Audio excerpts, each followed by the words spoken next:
오늘 함께 나눈 말씀이 이사야 9장 6절 말씀 우리 함께 읽겠습니다. 말씀 한 구절입니다. 우리 한 목소리로 우리 이사야 9장 6절 말씀 읽겠습니다. 이는 한 아기가 우리에게 낳고 한 아들을 우리에게 주신 바 되었는데 그의 어깨에는 정사를 메었고 그 이름은 기느자라 모사라 전능하신 하나님이라 영존하시는 아버지라 평강의 왕이라 할 것입니다. 아멘. 오늘 우리 에피 유스 그룹 학생들 그리고 대학생들이 태어나기 전 이야기로 말씀을 시작하려고 합니다. 1998년도에 있었던 이야기예요. 스탠포드 대학교에 학생들이 파리를 열었는데 그곳에 왔던 어떤 한 사람이 한 학생에게 자기 명함을 줬다고 해요. 그러면서 지금 내가 이 회사에서 직원을 지금 채용하고 있는 중인데 함께 일해볼 생각이 없냐라고 물었다고 합니다. 근데 그 제안을 받은 학생이 명함을 보니까 이 명함이 이렇게 따뜻하게 빳빳한 그런 명함이 아니라 아주 그냥 얄팍한 종이에 그냥 컴퓨터로 그냥 프린트한 그런 인쇄 아주 이렇게 촌스러운 명함이었어요. 명함에 기록된 걸 보니까 그 사람이 이제 새로 인터넷 그 검색 엔진을 이게 그 회사를 시작한 경영인이었습니다. 비즈니스맨이었어요. 그 학생이 그 명함을 보고 이렇게 말했다고 합니다. 지금 이렇게 이미 인터넷 검색 엔진도 많이 있는데 누가 또 다른 검색 엔진을 원하겠어요. 그러면서 이렇게 시큰둥한 반응으로 그 제안을 정중히 거절했답니다. 근데 불과 몇 년 사이에 그 검색 엔진 회사가 크게 성장을 하면서 세계적인 회사가 됐어요. 어떤 회사일까요? 네, 바로 구글입니다. 구글. 여러분 요즘 웬만하면 다 구글로 검색하잖아요. 그 명함을 건네준 사람이 바로 구글의 창업자인 레리 페이지였다. 만약에 그때 그 학생이 이 제안을 받아들이고 구글에 입사를 했다면은 그 인생이 분명히 달라졌을 것입니다. 근데 이렇게 명함 보니까 너무 초라해 보였잖아요. 이게 빳빳하지도 않고 막 얄팍한 그런. 또 컴퍼니는 또 들어보지도 못한 그런 회사입니다. 그러니까 별다른 기대를 하지 않았기 때문에 그 좋은 기회를 놓쳐버린 거예요. 근데 여러분 이와 비슷한 일들이 지금도 일어나고 있습니다. 사람들은 명함은 받았지만은 내가 생각한 거와는 너무나 다르기 때문에 그 명함을 그냥 가볍게 생각하는 거예요. 그 명함이 바로 하나님의 아들에 대한 명함입니다. 예수 그리스도께서 오시기 750년 전입니다. 하나님은 이사야 선지자를 통해서 예수님의 이름을 말씀해 주셨어요. 우리들로 하여금 분명히 예수님을 알며 그리고 예수님의 이름을 통해서 우리에게 주시려고 하는 그 하나님의 축복을 마음껏 받아 누리게 하기 위해서 미리 알려주신 것입니다. 그 명함에는 예수님에 대해 모든 것들이 담겨져 있어요. 5가지의 이름이 기록되어 있는데 우리 지난주 함께 나눈 첫 번째 이름은 기묘자입니다. 기묘자란 놀랍고 신비로운 분입니다. 원더풀. 우리 인간은 그분을 다 이해할 수가 없다라는 뜻입니다. 그리고 예수님은 우리의 상식을 초월해서 일하신다는 것입니다. 그래서 원더풀한 그런 원더풀한 예수님을 만난 수많은 사람들이 삶의 새로운 의미를 찾았습니다. 목적을 찾게 되었습니다. 그래서 하나님 얼굴에 미소 짓게 하는 원더풀한 인생을 살게 되었습니다. 이것이 바로 기묘자 예수님의 이름에 담긴 하나님의 축복입니다. 오늘 하나님께서 주신 그 5가지 그 선물 가운데 이제 두 번째 선물을 열어보려고 합니다. 명함에 기록된 예수님의 두 번째 이름은 모사입니다. 영어로는 Wonderful Counselor. 그 성경은 우리에게 말합니다. 고린도전서 1장 25절 말씀입니다. 하나님의 어리석음이 사람보다 지혜롭고 하나님의 약하심이 사람보다 강하니라. 이처럼 예수님은 모든 지혜와 모든 총명을 갖고 계신 분이라는 뜻입니다. 인간이 아무리 뛰어나고 똑똑하다고 해도요, 우리 주님의 지혜를 따라갈 수가 없습니다. 그렇기 때문에 여러분, 우리가 정말 지혜를 얻으려고 한다면은 우리 주님께 물어봐요. 정말로 지혜로운 사람이 되려면 우리 주님만을 붙들고 살면 되는 것입니다. 미디안에서 목자를 하던 모세가 하나님의 손에 붙들리니까 이스라엘을 애굽으로부터 해방시키는 놀라운 지도자가 됐습니다. 베들레헴에서 양을 치던 목동 다윗이 하나님의 손에 붙들릴 때 이스라엘 역사의 가장 위대한 왕이 될 수 있었습니다. 여러분, 우리의 삶이, 우리의 가정이 하나님의 손에 붙들려 있으면은 이런 놀라운 역사가 우리에게도 분명히 일어나게 될 줄 믿습니다. 그러기 위해서 우리는 먼저 왜 예수님께서 우리의 최고의 모사가 되는지 그 이유에 대해서 분명히 알아야 됩니다. 두 가지 분명한 이유가 있습니다. 첫 번째 이유는 예수님은 우리가 신뢰할 만한 카운슬러이시기 때문입니다. 예수 그리스도가 모사, 원더풀 카운슬러라고 불리신 것은요, 그가 우리를 상담할 자격을 충분히 갖고 계시다는, 그 자격을 충분히 갖추고 계시다라는 것을 의미합니다. 모든 사람 다 그런 자격을 가지고 있는 거 아닙니다. 어떤 사람이요, 자격증도 가지고 있지 않으면서 자신을 나 전문 상담가야 이렇게 자신을 소개하고 광고를 한다면 그건 위법이에요. 사람들에게 정말 관심이 있고 또 조언할 만한 능력도 있고 또 경험이 있다고 하더라도요, 그것만으로는 충분하지가 않습니다. 여기 세상에서 이 상담자, 그 카운슬러 자격증 얻기 위해서 상담 교육도 받아야 되지만요, 슈퍼바이저의 그 지도를 받으면서 적어도요 3,000시간 이상의 그 훈련, 실습을 해야 됩니다. 그런 뒤에 라이센스 그 시험을 또 보고 통과해야지 그 분야에서 실력을 인정받을 수가 있어요. 그런데 예수님은 어떻게 우리의 카운슬러가 되실 수 있나요? 정말로 예수님은 우리의 상담자가 될 자격이 있으신가요? 있으십니다. 충분한 자격이 있다는 것은 우리가 성경을 통해서 알 수가 있어요. 그래서 예수님은 골로새서 2장 9절 말씀처럼 그 안에 신성의 모든 충만이 육체로 거하시는 영원하신 하나님이십니다. 그리고 예수 그리스도는 우리 창세기 말씀 보면요, 창조 중에도 아주 중요한 일을 하십니다. 요한복음 1장 3절 말씀에도 보면은 만물이 그로 말미암아 지은 바 되었다고 했습니다. 성부 하나님께서 우리가 사람을 만들자 이렇게 하셨을 때 예수님은 그곳에 계셨습니다. 또 우리에게 영원한 생명을 주시는 그 지혜가 바로 예수님입니다. 그래서 사도 바울은 이렇게 말합니다. 골로새서 2장 3절 말씀입니다. 그 안에는 지혜와 지식의 모든 보화가 감추어져 있습니다. 예수님이 알지 못하는 것이 아무것도 없다라는 것입니다. 근데 예수님이 우리가 정말로 신뢰할 만한 그 자격을 갖춘 카운슬러가 되게 하시는 그 아주 중요한 이유가 한 가지 더 있습니다.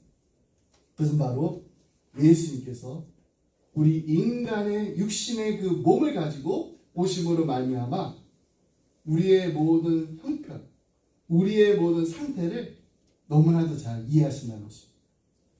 히브리서 2장 17절 18절 말씀을 보면은 예수님께서 이 세상에 태어나 성장하고 수고하고 고통받고 죽으셨기 때문에 우리를 이해하실 뿐만 아니라 우리를 능히 도우실 수 있는 분이라고 분명히 말씀하고 있습니다.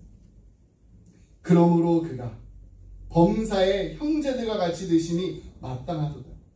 이는 하나님의 일에 자비하고 신실한 대제사장이 되어 백성의 죄를 속량하려 하십니다.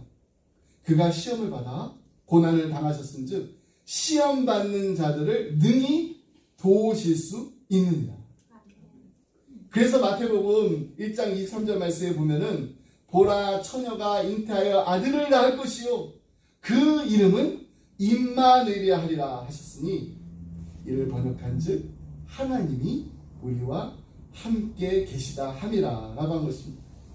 임마누엘, 하나님이 우리와 함께 하신다.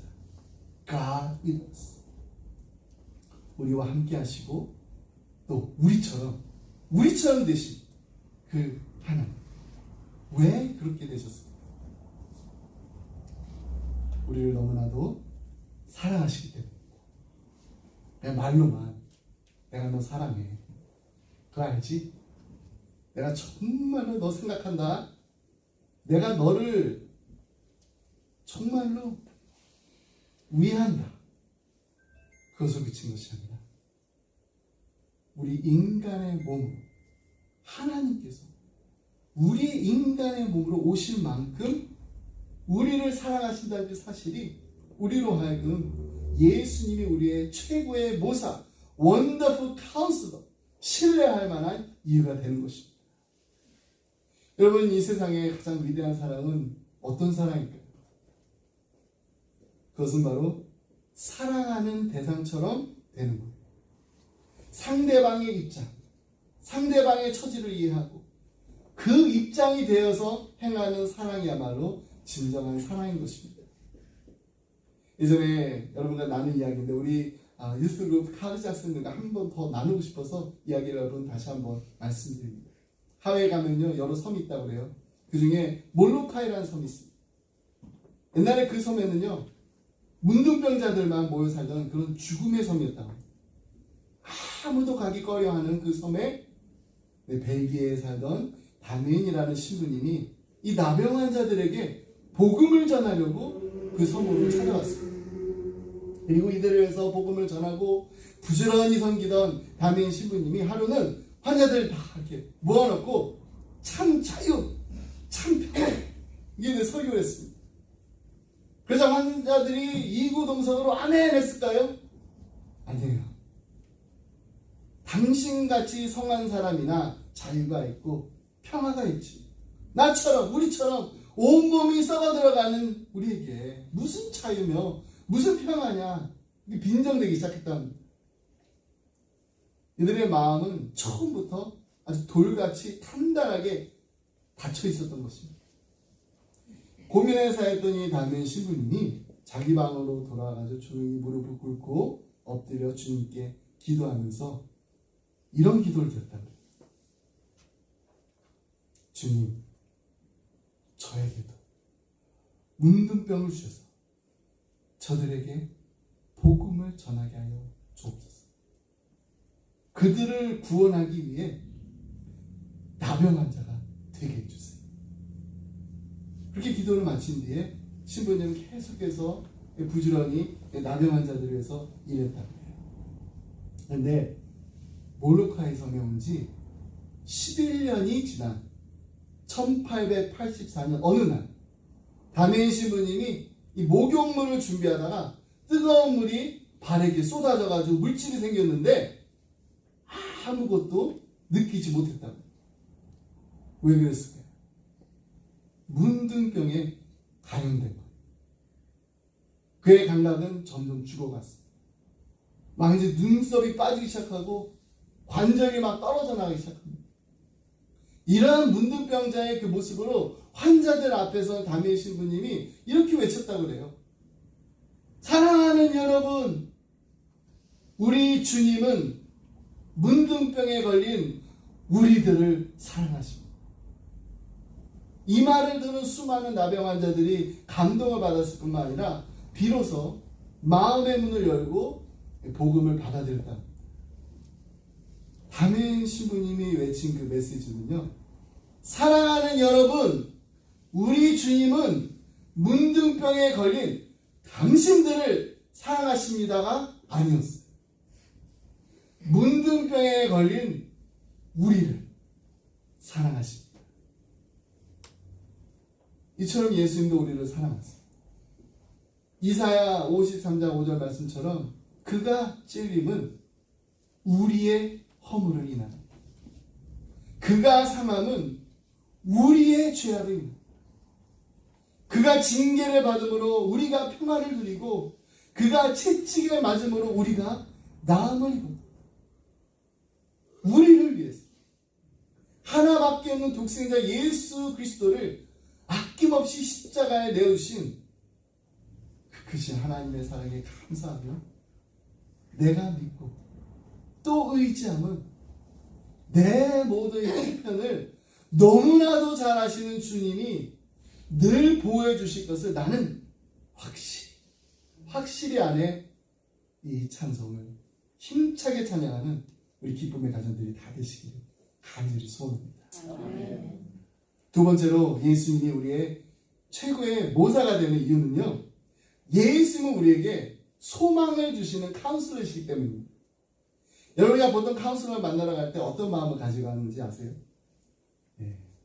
내가 가지고 있는 그 문제에 대한 해결점을 찾으려고 상담을 받습니다. 근데 많은 경우를 보면은요, 이미 이 카운슬러를 만나 상담을 받으러 가기 전에 내가 마음에 벌써 결정한 게 있어요. 그래서 그 결정이 잘한 결정인지 아니면 잘못된 결정인지 사실 그걸 물어보려고 갈 때가 또 있습니다. 그래서 어떤 경우에는 카운슬러가 자신이 듣고 싶어하는 그런 대답을 해줘야 되는데 그걸 해주지 않잖아요. 그러면 그 카운슬러 제대로 상담할 줄 몰라, 제대로 상담해주지 않았다고 이렇게 불평하는 분들을 제가 만났어요. 여러분, 카운슬러는요 항상 이렇게 하라 저렇게 하라 이렇게 말하지 않습니다. 때로는 그냥 이렇게 가만히 듣기만 할 때도 있습니다. 상담에 이렇게 여러 가지 기법이 있는데 지시적인 상담이 있고요, 또 비지시적인 상담이 있습니다. 카운슬러가 이렇게 한번 해보세요 이렇게 권유해 주는 상담이 첫 번째 지시적인 상담입니다. 근데 때로는 그냥 내담자가 하는 그 이야기를 가만히 듣기만 해요. 또 어떻게 하라고 이렇게 지시를 별로 하지 않는 거, 이런 것을 비지시적인 상담이라고 합니다. 근데 예수님께서 하시는 상담은요, 우리 일반 카운슬러들이 하는 그 상담과는 다른 점이 하나 더 있어요. 예수님은 지시적으로 하실 때도 있고 비지시적으로 하실 수 있는데, 일반 상담자들이 하지 않는 그 상담은요, 바로 예수님께서 스스로 그 상담을 받아야 되는 그 대상을 찾아가셔서 만나셨다는 겁니다. 우리가 보통 이제 상담이 필요하면 어떻게 하나요? 상담 받아보신 적 있나요? 상담 받아야 되는 그 내담자가 카운슬을 만나러 가요. 하지만 예수님께서는 마음의 환자였던 한 여인을 구원하기 위해서 우물가에 직접 찾아가셨습니다. 여인을 올려주시기 위해서 예수님께서 친히 내려가십니다. 그리고 거기서 예수님께서는 정말 산산조각난 한 여인의 그 이야기를 드시고 그 여인의 인생을 고쳐주셨습니다. 한 문화학자가 이렇게 얘기를 했어요. 포스트모던 인생을 가리켜서 고립되고 상처난 목마른 인간이라고 합니다. 그게 우리라는 거예요. 고립되고 상처난 목마른 인생. 근데 이것이 꼭 현대인만의 모습이 아닙니다. 예수님을 만났던 그 한 사마리 여인이 그랬고요, 사실 우리의 인생도 마찬가지예요. 예수님께서 사마리 여인에게 물을 좀 달라고 이렇게 요청했을 때 그녀는 자신의 상처를 자신도 모르는 사이에 그대로 드러내 보였습니다. 여러분, 예수님께서 물을 달라고 했잖아요. 물 좀 달라, 장로님 좀 물 좀 주세요. 그러면 뭐라고 우리가 대답해야 되나요? 물을 줄 수 있다, 물을 줄 수 없다, 난 물이 있다, 난 물이 없다, 이렇게 말만 하면 되는데 이 여인이 한 대답은 다릅니다. 요한복음 4장 9절 말씀입니다. 사마리 여자가 가로되 당신은 유대인으로서 어찌하여 사마리아 여자 나에게 물을 달라 하나이까? 나 물 없어요, 물 주고 싶지 않아요, 이렇게 얘기하면 되는데 사마리아 여자인 나에게 물을 달라 하나이까? 여러분, 이 여인의 내면의 상처가 무엇인가요? 그동안 자기는 유대인들한테 멸시를 당했다. 유대인들로부터 받은 그 멸시, 사마리아인의 그 역사적인 그 상처가 이 여인의 말에 묻어나고 있습니다. 북이스라엘을 멸망시킨 그 아수르 왕 그 사멜에셀이 이스라엘 그 백성들을 고산 하볼 하숫가 그리고 메대 사람의 그 여러 고을로 강제 이주시킵니다. 그 수도였던 사마리아에는요, 또 바벨론, 구다, 아화, 하맛 등 이방 민족들을 이주시켜서, 그러니까 이스라엘 백성들을 반대로 옮기고 또 다른 데 있던 그 다른 나라 사람들을 사마리아 땅으로 이주시킵니다. 그 이방 민족들이 사마리아에 남아있던 이스라엘 백성들과 결혼합니다. 그래서 이 혼혈 민족이 생겨요. 이때부터 유대인들이 이 사마리아인을 이방인 취급하면서 경멸하게 됐다는 거예요. 당시 유대인들이 얼마만큼 이들을 경멸했는지 사마리아 놈들의 그 빵을 먹는 자는 돼지의 살코기를 먹는 것과 꼭 같다라 이렇게까지 말했습니다. 여러분 잘 알잖아요. 유대인들이 돼지를 부정한 동물로 여긴다는 거. 그 때문에 절대로 돼지고기를 먹지 않습니다. 그만큼 유대인들이 사마리아인들을 아주 부정하고 불결한 존재로 생각했다는 거예요. 이런 역사적인 그런 아픔을 지니고 있었던 여인이 예수님을 만남으로 해서 사마리아인으로서의 그 내면적인 상처가 불쑥 튀어나옵니다. 할 수만 있으면 예수님조차도 피하고 싶었던 거예요. 나를 제발 괴롭히지만 말고 그냥 내버려라. 심리학자들은요, 포스모던 시대의 그 상처받은 사람들에게서 가장 많이 입술로 표현되는 말이 영어로는요, leave me alone.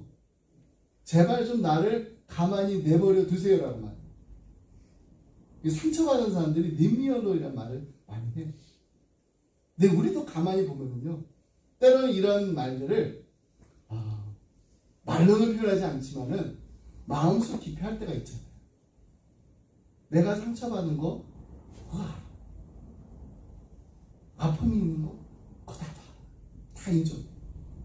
하지만 그냥 내면 나 좀 그냥 좀 내버려 두세요.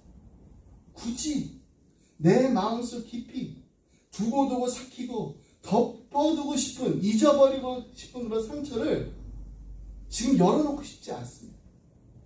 차라리 그냥 모른 척 해주세요. Please, leave me alone. 여러분, 이것이 바로 우리의 상처받은 마음의 소리입니다. 자꾸 물어보지 말라는 거예요. 도와주겠다고, 뭐 하겠다고. 근데 이런 우리를 주님께서 가만히 내버려두지 않으신다는 것입니다. 우리는 leave me alone 그러는데 예수는 I will never leave you alone 이라고 말씀하십니다. 물 좀 달라고 했던 그 예수님께서 갑자기 이 여인에게 뭐라고 말씀하십니까? 내가 누구인 줄 알았다면은 내게 오히려 물을 달라고 했을 것이요. 그러면 나는 내게 영원히 목마르지 않을 생수를 내게 주었을 것입니다. 예수님께서는 지금 이 여인이 목마른 인생을 살고 있다는 것을 너무나도 잘 알고 계셨습니다. 얼마나 목이 말랐으면 남편을 5번이나 바꿨을까요? 이런 목마른 인생의 그 특성이 무엇입니까? 한 자리에 그냥 가만히 머무를 수가 없다는 겁니다.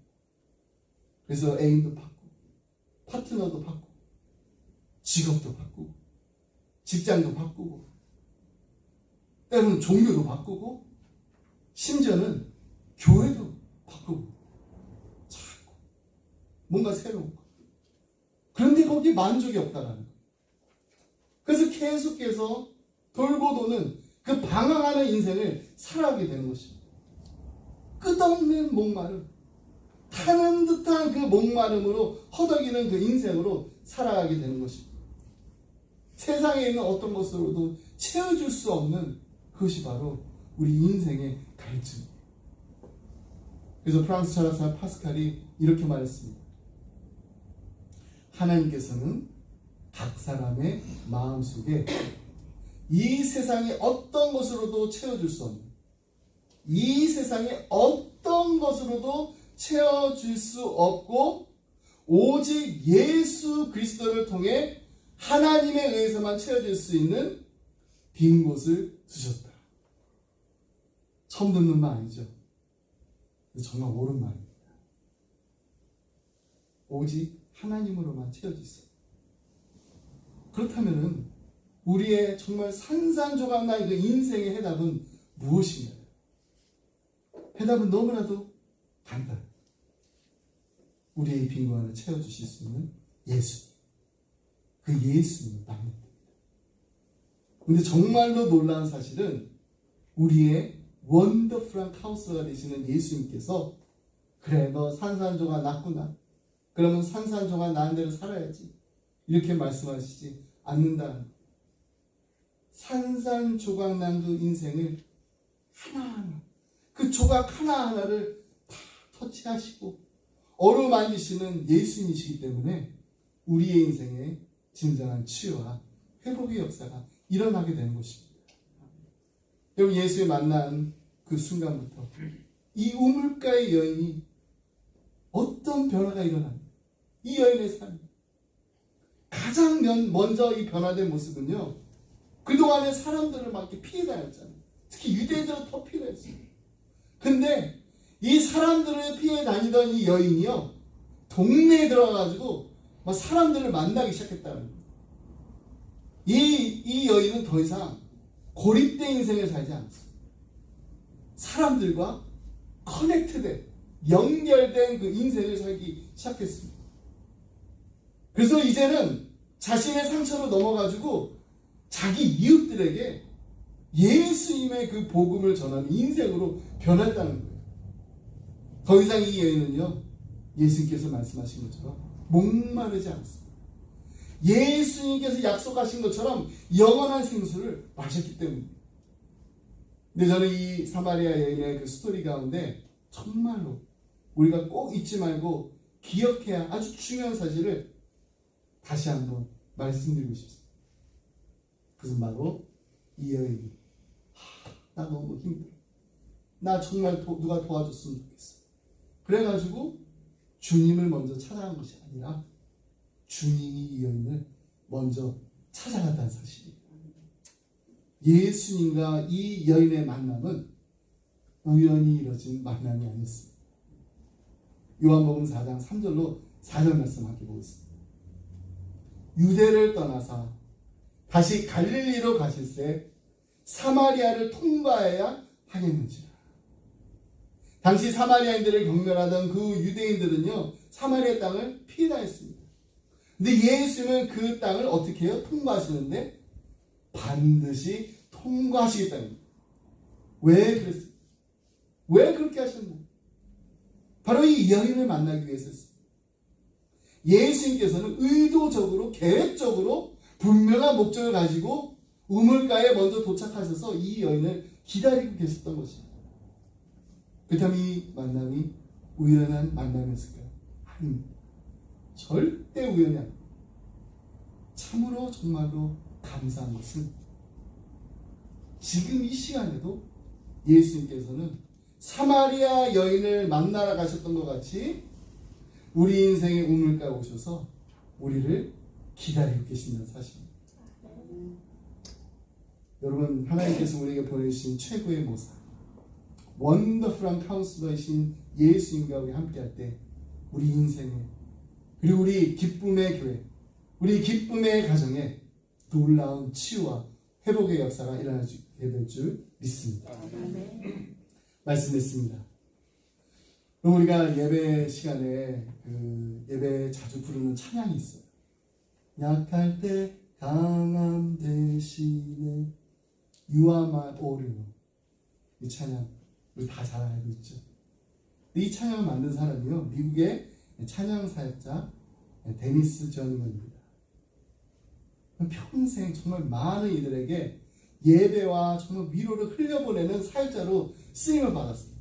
하지만 그의 삶에는요, 오랫동안 숨기고 싶은 내적 갈등과 약함이 있었다.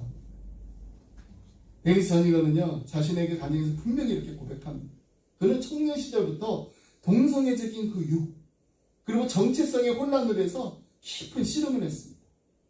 그 문제를 누구에게도 정말 말할 수가 없었어요. 하나님 앞에서도 스스로를 막 정죄하면서 살았다라고 고백합니다. 그러다 어느 날 그가 한 예배 모임에 정말 은혜를 받게 돼요. 하나님의 사랑이 자신을 포기하지 않는다는 그 사실을 아주 깊이 체험하게 됩니다. 그리고 그 순간이 정말로 인생의 전환점이었다는 말입니다. 하나님께서 그의 정체성과 삶 전체를 새롭게 하시는 일을 시작하셨다는 거예요. 전인간이 나중에 이렇게 공개적으로 이렇게까지 말합니다. 하나님은 나에게 새로운 정체성을 주셨습니다. 그분의 사랑이 나를 변화시켰습니다. 그 이후에 그가 이렇게 자신을 소개하는데 I'm not a songwriter. I'm a song receiver from God. 나는 송라이터, 곡을 만든 사람이 아니라 하나님께 노래를 receive, 노래를 받은 사람입니다. 그러니까 하나님 앞에서 정말 온전히 자신의 마음의 문을 열고 자신의 약함과 상처를 내려놓았을 때 그의 마음속 깊은 곳에서 한 고백이 흘러나왔다고 합니다. 그리고 그 고백이 바로 우리가 너무나도 잘 알고 있는 찬양, 약할 때 강한 되시니 You are my all in all. 이 고백은요, 누군가의 그런 특별한 이야기를 넘어서 우리 모두의 이야기. 여러분, 우리 모두 다 약합니다. 우리 모두 다 흔들릴 때가 있습니다. 나는 이때까지 살아면서 한 번도 안 흔들렸다. 없으시죠? 우린 때로는요, 정체성, 관계, 죄책감, 실수, 실패 때문에 넘어집니다. 하지만 우리의 약함이 결코 하나님을 떠나게 만드는 것은 아닙니다. 오히려 그 약함 때문에 우리는 하나님 앞에 더 가까이 나아갈 수밖에 없습니다. 그 자리에서 하나님께서 우리에게 이렇게 말씀해 주세요. 내 은혜가 너에게 족하다. 내 능력은 약한 데서 온전해진다. 그럼 우리가 약할 때 우리에게 힘 주시고 용기 주시며 강하게 하시는 그 예수님께서 지금 이 시간에도 우리와 함께 계신 줄 믿습니다. 아멘. 인생의 길에서 수많은 그것이 찔리고 상해서 주저앉아 있을 때 우리를 대신해서 찔리시고 상하시고 피 흘리신 그 예수의 손이 우리를 붙잡고 계십니다. 아멘. 오늘 우리가 이 찬양을 함께 부를 거예요. 유아마 오리, 약할 때 강함이지. 우리 이 찬양 부를 때 주님, 제가 약할 때 주님은 제 강함이 되십니다. 주님은 오늘도 나의 all in all, 나의 모든 것이 되십니다. 이 아름다운 고백이 우리의 기도가 되기를 바랍니다. 아멘. 우리 함께 봉사 부르시면서 찬양하겠습니다.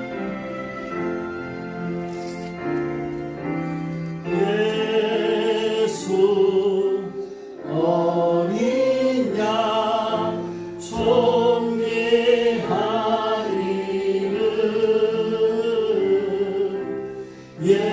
예수 어린 양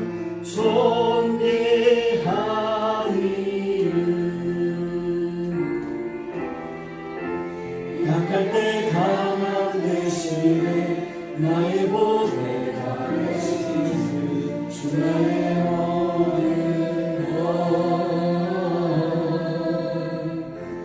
주 안에 있는 보물 나는 포기할 수 없네 주 나의 모든 것 예수 어린 양 존귀하리는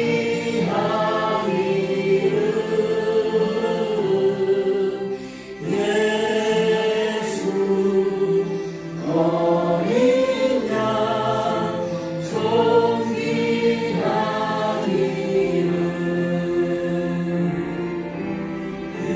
세상에서 하셨네 주님의 이름 찬양해 주 나의 모든 것 세상도 나를 세우며 내가 인자를 드러나고 주와만 모이고 Jesus 넘어가 존귀하시는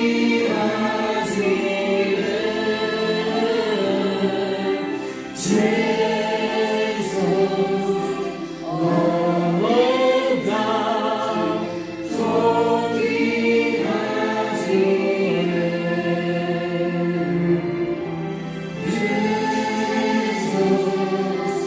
넘어가 존귀하시는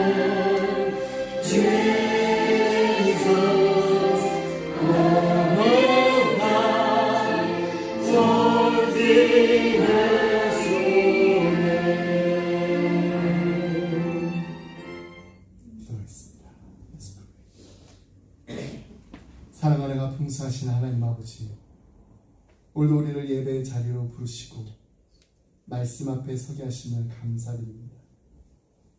약한 가운데 강함이 되시며 상처 가운데 치유가 되시는 예수님을 다시 바라봅니다. 우리가 사마리아 여인처럼 마음 깊이 감추었던 상처와 갈증을 안고 살아갈 때 주님을 먼저 우리에게 다가오셔서 만나주셨으면 고백합니다. 우리의 인생이 산산조각 난 것처럼 느껴질 때 한 조각 한 조각을 만져주시고 회복시켜주시는 주님의 사랑에 감사를 드립니다. 주님, 우리가 약할 때 주님의 은혜가 더 풍성히 임한다는 약속을 붙들고 나갑니다.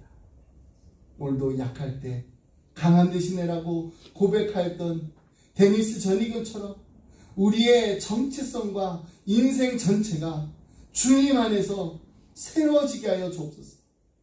우리의 가정과 우리의 자녀들과 우리 교회 위에 원더풀한 카운슬러 되시는 예수님의 위로와 지혜와 소망이 풍성하게 임하게 하여 주옵소서.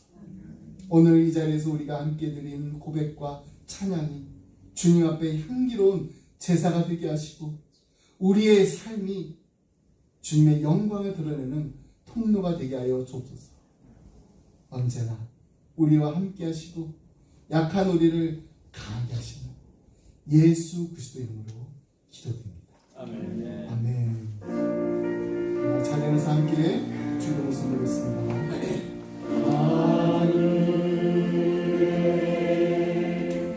대신 아버지 이름 거룩하사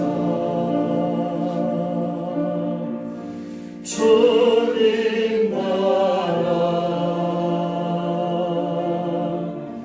임하시고 뜻이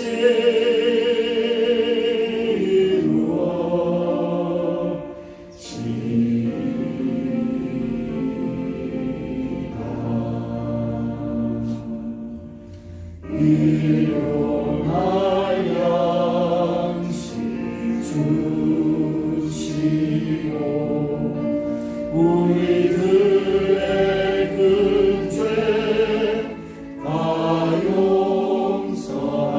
용서하옵시고 또 시험에 들게 마시고 악에서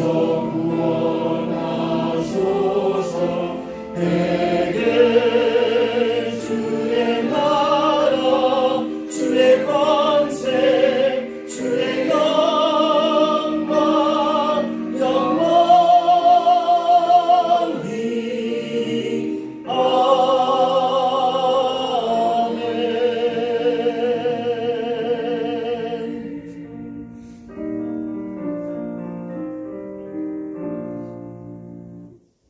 이제는 우리 주 예수 그리스도의 은혜와 하나님 아버지의 그 크신 사랑과 성령님의 감동감화 교통하심이 하나님 2025년 한 해 동안 하나님의 손길로 우리의 가정을 붙들어 주시고 우리의 아픈 상처를 터치해 주심에 감사드립니다. 우리를 위해 기모자 모사로 오신 예수님의 탄생을 기뻐하며 그 성탄의 기쁨을 우리 이웃들과 나누는 복된 12월이 되게 하여 주옵소서. 간절한 마음 기도함 이 자리를 떠나는 사랑하는 성도들과 가정과 생업이 우리 주님의 몸된 교회 위에 지금부터 영원토록 함께 하시길 간절히 축원하옵나이다. 아멘.